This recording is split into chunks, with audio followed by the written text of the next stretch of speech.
Hello students, my name is Aman Sharma. Today we are going to start the remaining part of the chapter matter.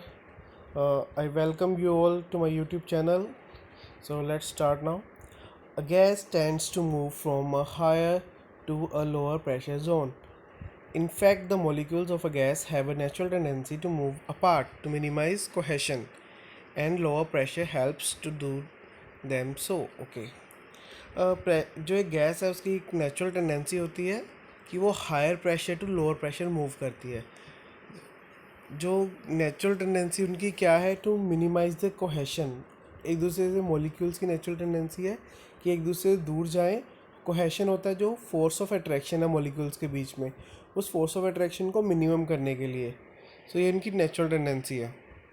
तो यानी अगर किसी एक जगह पे बहुत ज़्यादा प्रेशर है गैस का, दूसरी जगह पे कम प्रेशर है, तो हायर प्रेशर से गैस मूव होनी शुरू हो जाएगी लोअर प्रेशर की तरफ। It is reason for that the winds blow. तो इसी वजह से जो हवा है वो चलती है, हवा इसी वजह से चलती है। हमेशा हवा higher pressure to lower pressure move करती रहती है। Suppose the pressure of air decreases in a zone, then the air from a zone of higher pressure rushes to equalize the pressure in the both zones, and the lower the pressure the stronger will be the wind. There may even be a storm. Okay, so basically क्या होता है, जो हमारी हवा हम देखते हैं हवा कैसे चलती है, कभी ज़्यादा चलनी शुरू होती है कभी कम। सो बेसिकली जब टेम्परेचर बढ़ता है जिस जगह का भी, तो वहाँ पे जो हवा है उसकी डेंसिटी कम हो जाती है। हवा जो है वो लो प्रेशर जोन में आई थी। जब बहुत ज़्यादा गर्मी होती है तो उस प्लेस पे, उस पर्टिकुलर प्लेस पे जिस पे ज़्यादा गर्मी है वहाँ पे प्रेशर कम हो जाता है एज़ कम्पेयर टू प्लेस जहाँ पे थोड़ी ठंड है। तो जहाँ पे ठंड है वहाँ पे प्रेशर ज़्यादा है, जहाँ पे गर्मी है वहाँ पे प्रेशर कम है। सो ज़्यादा प्रेशर वाली एयर जो है वो कम प्रेशर वाली जोन की तरफ रश करेगी, आएगी। सो इसी तरह से जो हमारी एयर ब्लो करती है, अगर कहीं ज़्यादा ही कम प्रेशर हो जाए तो बहुत तेज़ी से एयर जो है रश करेगी ताकि प्रेशर को इक्वलाइज कर सके। इसी वजह से स्ट्रॉम और स्ट्रॉन्ग विंड्स आती हैं। You have seen house a storm is, it blow things away. आपने देखा तूफान कैसा होता है। सो वो कैसे चीज़ों को उड़ा के ले जाता है।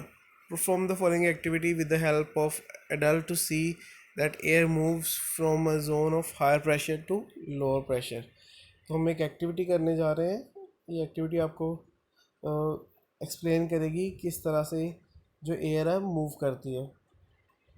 वैसे आपने ये अपने पेरेंट्स के सामने आप कर सकते हो, अदरवाइज़ मैं एक यूट्यूब डिस्क्रिप्शन में ही एक लिंक शेयर कर दूंगा जहाँ पे ये एक्टिविटी की हुई है already.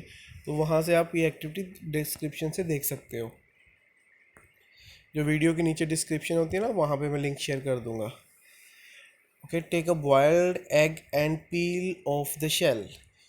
Choose a glass bottle, the mouth of which should be just wide enough to allow the egg to slip in only when gently pushed। तो आपने एक बॉयल्ड एग लेना है, उसको जो उसका शेल है उसका उसे पील कर देना, उसका शेल उतार देना है। अब एक ग्लास लेनी है बोतल। ग्लास बोतल का जो माउथ है वो इतना ही होना चाहिए कि उसमें से एग पास कर सके जब हम उसे पुश करेंगे। ऐसे नहीं कि नॉर्मली पास कर जाए, थोड़ा सा जब हम एग को पुश करें तभी पास हो। Now light some splinters and place them in the बोतल। Put put the egg on the mouth of the बोतल। अब पहले क्या करना है, आपने बोतल में कुछ स्प्लिंटर्स यानी कोई कागज़ वगैरह डाल देना है और उसके ऊपर स्प्लिंटर्स को लाइट करना है, मतलब कि स्प्लिंटर्स को जलाना है। जलाने के बाद उन्हें आपने बोतल में डाल दिया, उसके ऊपर आपने रख देना है egg. Put the egg on the mouth of the बोतल, the splinters will go off within few seconds. So जो स्प्लिंटर्स हैं वो जलना बंद हो जाएंगे within few seconds. As the bottle cools the egg will be drawn in as the air pressure inside has decreased. तो आप क्या देखोगे, जब ये स्प्लिंटर जल रहा है पहले तो ये जल जाएगा, तो जब ये थोड़ी देर बाद ठंडा होगा तो ये जो एग है ऑटोमेटिकली नीचे आ जाएगा। सो ये एग नीचे क्यों आया?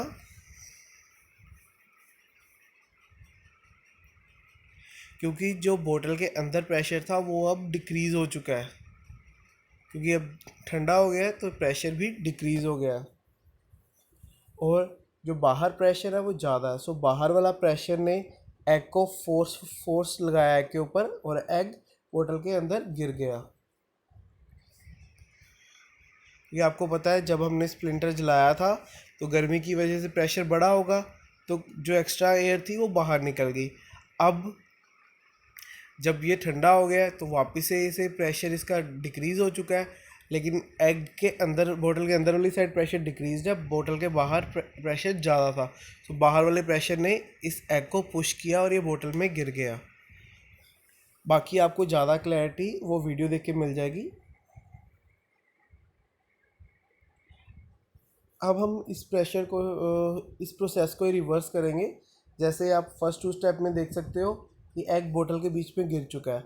अब वापस से ऐसे बोतल को उल्टाया और जैसे ये बॉय आप देख रहे हो कि ये हवा ब्लो कर रहा है माउथ से, बहुत ज़ोर से अगर हवा ब्लो करोगे तो आप देख सकते हो ये एयर एग के साइड से, ये जो ब्लू वाले एरो बने हुए हैं यहाँ से एयर अंदर जा रही है, तो ये अंदर जाके एयर फिर से प्रेशर बनाएगी और ये जो आपका एग था ये लास्ट टाइम में आप देख सकते हो दोबारा से बाहर आ जाएगा क्योंकि अंदर प्रेशर बढ़ गया। सो this is activity which you can perform at your homes with the help of your parents. Don't do it alone. If you perform it well, you can also make a video and you can send it to my WhatsApp number.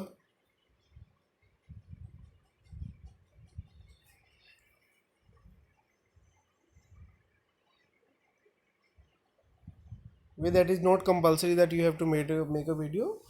If you want to make, then you can do this activity in the presence of only your parents. बिना parents के ये activity करने की try भी मत करना। Okay, now next topic, do molecules remains motionless in matter? तो जो molecules होते हैं मैटर के, क्या वो मूव नहीं करते, मोशनलेस रहते हैं मैटर में? इसका आंसर है नो। मॉलिक्यूल्स कभी भी मोशनलेस नहीं रहते। सॉलिड्स में वो एक जगह पे फिक्स्ड होते हैं, उस जगह पे वाइब्रेट करते रहते हैं। लिक्विड्स एंड गैसेस में वो मूव करते हैं, लिक्विड्स में भी मूव करते हैं, गैसेस में तो बहुत ज़्यादा मूव करते हैं। सॉलिड्स में अगर टेम्परेचर बढ़ाओगे तो ये वाइब्रेशन अब बहुत बढ़ जाती है। लिक्विड्स एंड गैसेस में भी जब टेम्परेचर बढ़ाओगे तो ये ज़्यादा दूर तक जाना शुरू कर देते हैं पार्ट, और इनकी स्पीड बढ़ जाती है मोशन की। As temperature rise the molecule move farther apart, less in liquid but much more in gases, gases में बहुत दूर तक जाते हैं। We can not see a molecule even under microscope, we can not see its motion either. So molecules इतने छोटे होते हैं कि आप जौन सा मर्जी पावरफुल माइक्रोस्कोप ले आओ उसमें भी आप इन्हें नहीं देख सकते। So but Brownian movements help us to believe the motion molecules are in motion. So Brownian जो मूवमेंट्स है वो हेल्प करती है हमारी that molecules are in motion. So अब question is what is Brownian movements?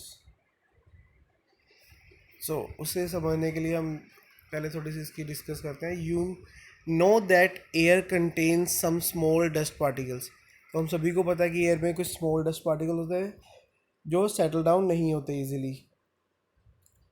They are said to be suspended in air, तो वो air में सस्पेंडेड होते हैं यानी कि बीच में लटके हुए हैं। In fact a small solid particle can be suspended in any fluid. Fluid में क्या क्या आ जाता है, liquid and solid. So small जो सॉलिड पार्टिकल है उन्हें सस्पेंड कर सकते हैं लिक्विड या गैस में। ए particle suspended in a liquid neither dissolve और नॉट सेटल डाउन। जो एक सस्पेंडेड पार्टिकल होता है वो ना तो कभी सेटल डाउन होता है और ना ही डिजोल्व होता है लिक्विड के बीच में। इन 1827 the British botanist Robert Brown saw under microscope that a pollen particle makes an erratic movement as shown in figure when suspended in water. So ये कुछ पोलन पार्टिकल्स जैसे पोलन ग्रेन्स होते हैं, ये पोलन पार्टिकल की कुछ movements है। तो आप देख सकते हैं एक रैंडम सी मूवमेंट है, कभी इधर कभी इधर कभी इधर। तो ये मूवमेंट जो ब्रिटिश बोटेनिस्ट था उसने कहाँ पे ऑब्जर्व की, माइक्रोस्कोप में। तो now question arises, why does the polar particle behave like this. तो ये पोलर पार्टिकल ऐसे क्यों मूव कर रहा था? It does so because it goes on colliding with water molecules moving continually in all directions। तो इससे हमें क्या क्लियर हुआ, ये पोलर मॉलिक्यूल क्यों मूव कर रहा था? क्योंकि ये पानी के बीच में था। इसका मतलब जो पानी के मॉलिक्यूल्स हैं वो कंटिन्यूसली मूव कर रहे होंगे।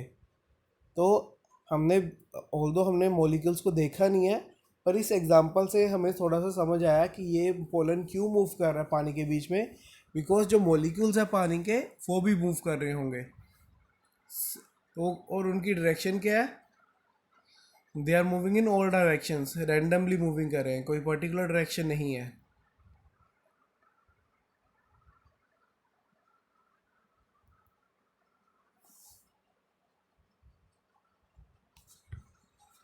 Similar erratic motion is observed in smoke particles in still air. In fact, this happens when all solid particles suspended a liquid or gas। तो हमने इस तरह के मोशंस और कहाँ पे ऑब्जर्व किए? जैसे जो स्मोक के पार्टिकल्स होते हैं एयर में, वहाँ पे भी ये ऐसे ही हमने मोशंस ऑब्जर्व किए हैं। और ये हर जगह होते हैं, जहाँ पे भी अगर कोई फ्लूइड है उसमें अगर सॉलिड पार्टिकल्स हैं, फ्लूइड यानी लिक्विड और गैस है, तो वहाँ पे ये हम मोशंस देख सकते हैं। सच erratic movement of small solid particles suspended in a fluid is called Brownonian movements। तो इन erratic movements को जो है randomly ये movements हो रही हैं, इन्हीं को हम कहते हैं Brownonian movement। Action of heat on matter। So next topic, when any kind of matter is heated it gradually undergoes changes in the following steps। तो कभी भी किसी भी मैटर को अगर हीट करें तो उसमें ये जो तीन मेन चीज़ें होती हैं, first is expansion, change in state and chemical change. तो कभी भी किसी चीज़ को हीट करो वो क्या करती है, एक्सपैंड, जहाँ उसकी स्टेट भी चेंज हो सकती है। अगर फॉर एग्जांपल अगर आइस को हीट करो तो वो क्या बन सकता है, पानी।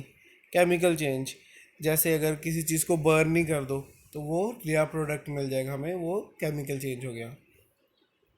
Matter expands.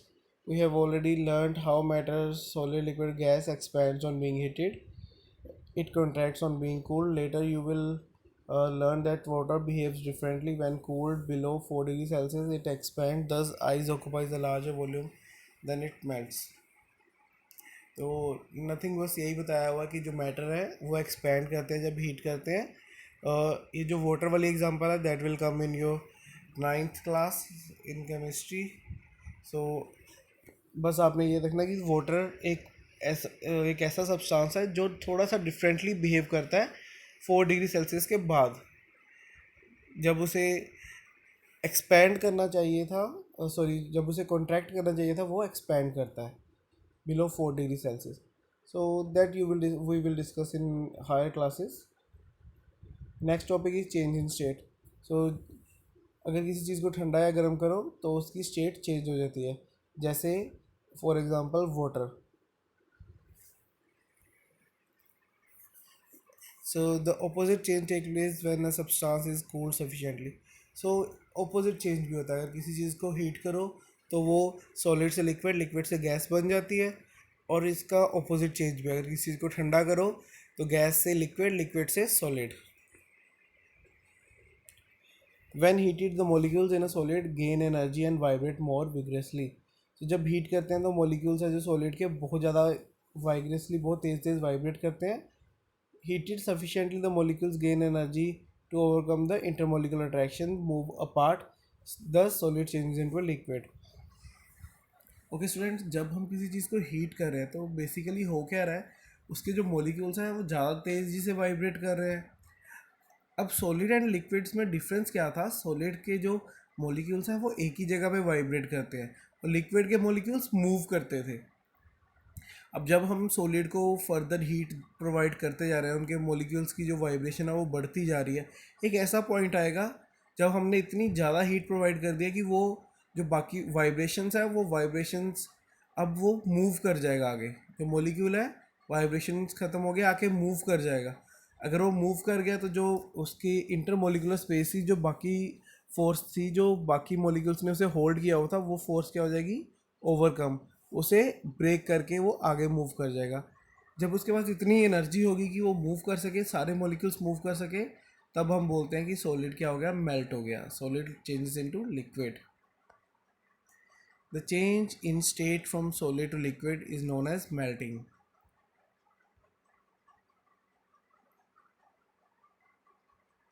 The temperature at which solid melts is called melting point.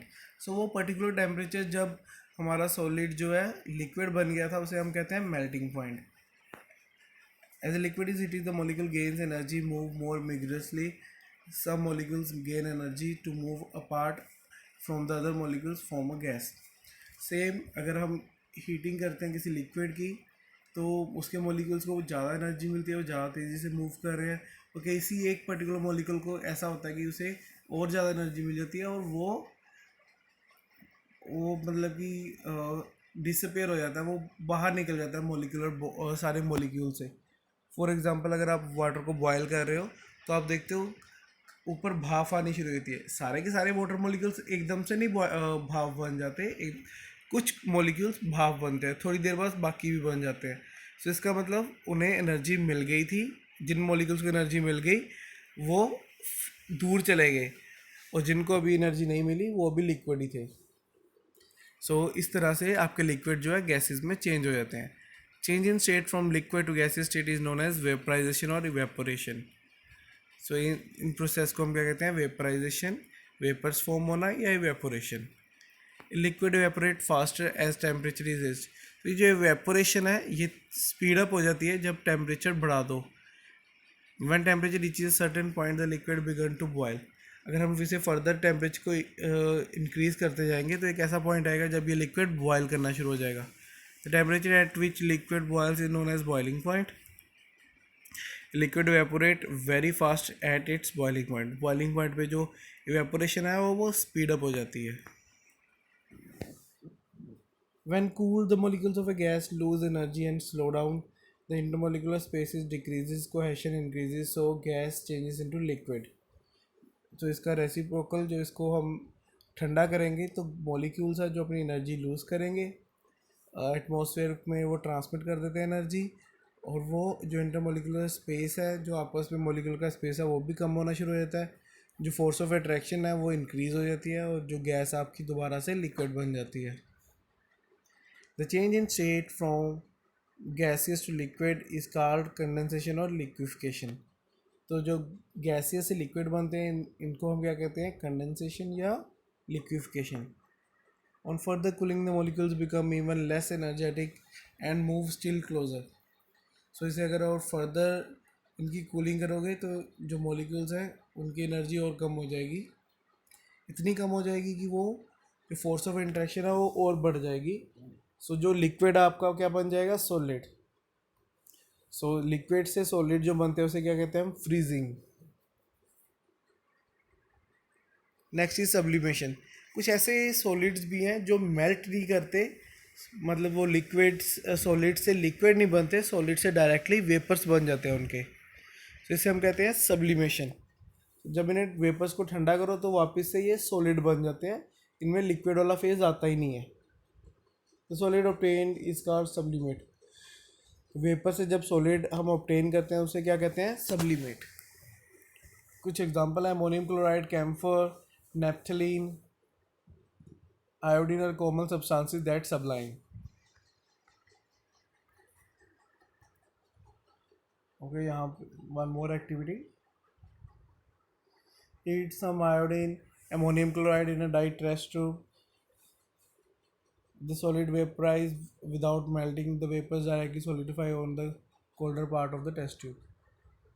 तो ये कुछ आयोडीन थी, हम सॉलिड इसे जब आपने हीट किया तो डायरेक्टली सॉलिड से वेपर्स बन गए, और जो वेपर्स थे, जो कूलर पार्ट था इस टेस्ट ट्यूब का, वहाँ पे जाके आपने देखा कि वो सॉलिडिफाई भी हो गए, दोबारा से आयोडीन भी बन गए। Next is your chemical change. On being heating, many substances undergo chemical change. So अगर किसी चीज़ को हीट करो तो काफ़ी सब्सटेंसेस ऐसे भी है जो केमिकल चेंज जिनमें आ जाता है. Let us discuss the interesting example of burning of a candle. Way a candle, light it, watch it, you will observe the following things. तो आपने पहले एक कैंडल लेनी है, उसका वेट मेज़र करना है. अब उसे आपने लाइट करना है और देखना है.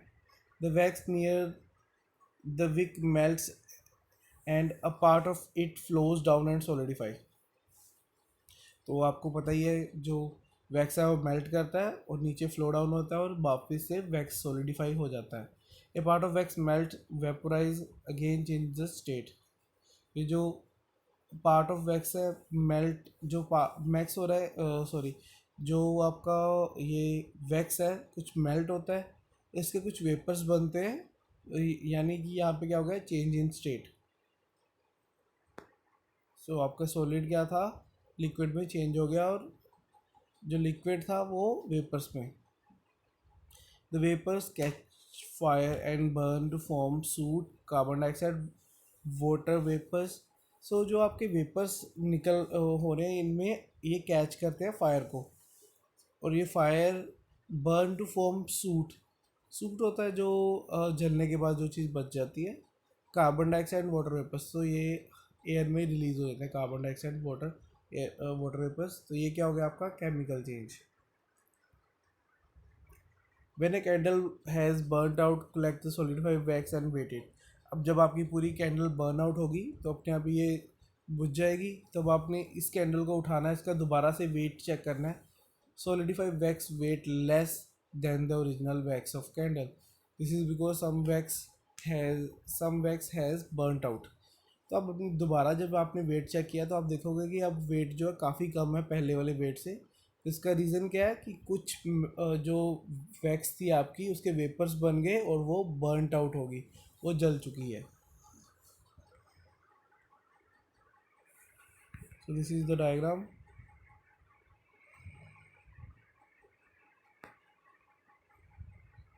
Do all substances undergo the three kinds of changes on being heated. तो क्या सभी सब्सटेंसेस में ऐसा ही होता है? No, there are many substances जिनमें ये सारे चेंजेस नहीं होते. कुछ एग्जांपल्स दिए. Piece of paper when heated expands too little to be noticed and then undergoes a chemical change. Obviously it skip the change in state. जो एक piece of paper है, अगर उसे हीट करो तो जो उस पर एक्सपेंशन होगी वो बहुत ही रेयर या बहुत ही कम है, जिसे नोटिस भी नहीं किया जा सकता. अगर इसे और ज़्यादा हीट करो तो वो जल जाएगा. उसमें क्या आ जाएगा, जल जाएगा या ब्लैक कलर का हो जाएगा. तो उसमें एक केमिकल चेंज आ जाएगा. और यहाँ पे जो चेंज इन स्टेट है, जो मेल्टिंग है, वो नहीं होगी. When heated alone, an element does not undergo a chemical change. Only in the presence of another substance can it undergo a chemical change. अगर किसी भी एलिमेंट को आप अकेले हीट करते हो तो उसमें कोई केमिकल चेंज नहीं आएगा. बिकॉज केमिकल चेंज आने के लिए कोई और सब्सटेंस की प्रेजेंस होनी बहुत ज़रूरी है. तो वो उस सब्सटेंस से रिएक्ट करेगा तभी केमिकल चेंज आएगा. अदरवाइज किसी भी एलिमेंट को अकेले अगर हीट कर रहे हो तो उसमें कोई केमिकल चेंज नहीं आएगा. So next is your points to remember that you can easily read, and that is just from the inside of the chapter. Okay, so with this your chapter is completed. So thanks for watching.